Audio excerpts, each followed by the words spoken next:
In preparation for the 2018 season, the Phillies, the Mets, the Red Sox, the Yankees, and the National all replaced veteran managers with younger skippers. The difference in ages were dramatic. The 5 managers ranged from 8 to 26 years younger than their predecessors. Some had no major league managing experience.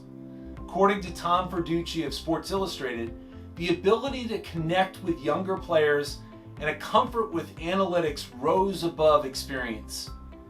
These new managers were better at relating to the latest generation of players. One of them, 42-year-old Alex Cora, led the Red Sox to a World Series title in just his first year at the helm. This move by traditionally conservative baseball owners should be a wake-up call for today's leaders. With the introduction of Generation Z coming into the workplace, we now have an unprecedented 5 generations at work. Generation Z joins the largest group, Millennials, followed by Generation X, Baby Boomers, and Matures. It's not uncommon for today's leader to have team members that span 60 years from oldest to youngest. Speaking from experience, my father-in-law, Fred Wills, is 90 years old. Till he was 89, Fred worked 3 days a week for the town of Shelton, Connecticut. The ability to relate and connect across these generations is vital. Each of the 5 generations brings their own unique expectations and needs. Managing across the generations is the focus of the Gray Goldfish. Sticking with our initial theme of baseball, Chicago Cubs manager Joe Maddon believes that effective leadership and culture starts with relationships. Strong relationships lead to trust, and trust leads to the willingness to exchange thoughts and ideas, a foundation that breeds success. Today's leader, the idea of managing teams that include 5 different generations, is new territory.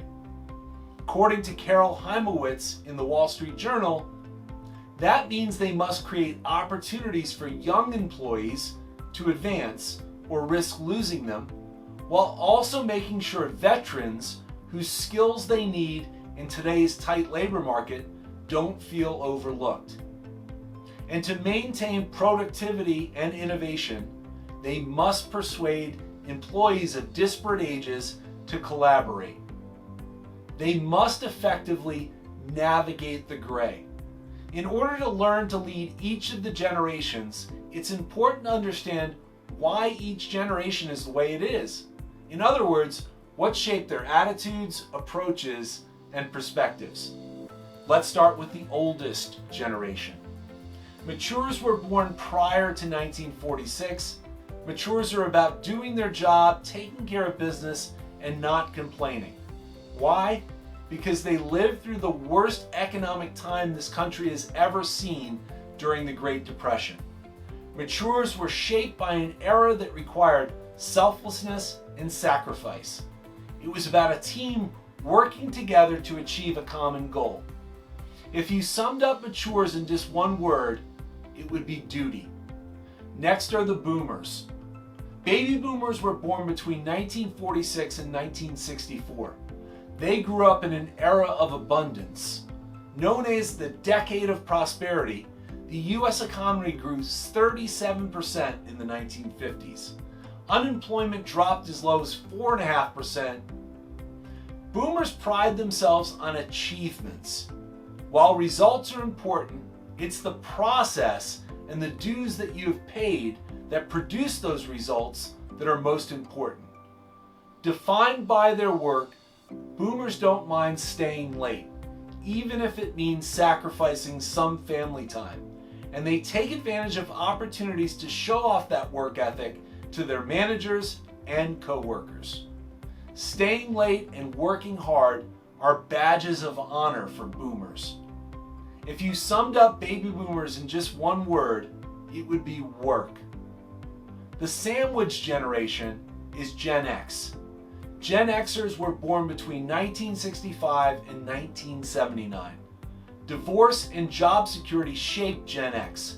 Dubbed the latchkey kids, they saw divorce rise as much as 50%. From an early age, Gen Xers learned to rely on themselves. They needed to create their own fun and take greater responsibility for their own well-being. They not only saw the need to look out for themselves at home, they also saw the need to look out for themselves as employment became less stable. Unlike previous generations, late baby boomers and Gen Xers saw lifelong employment with the same company end. By the end of 1982, unemployment reached nearly 11%, the highest since 1941. In addition to questioning authority, Gen X was also the first generation to mix fun in business in earnest, and they made it known that they cared about their lives outside of work. If you summed up Gen X in one word, it would be balance. After Gen X, we have millennials. Millennials were born between 1980 and 1996. The millennial generation and their personalities were developed in a period of ever-increasing spending. This sort of spending by their parents makes the millennials expect more from their managers at work.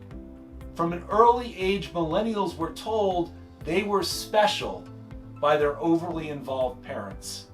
That if they put their mind to it, they could be anything that they wanted to be. Instead of ignoring their children and patting them on the head and telling them now go and play, the parents of millennials were, and in many cases still are, in nearly constant contact with their children.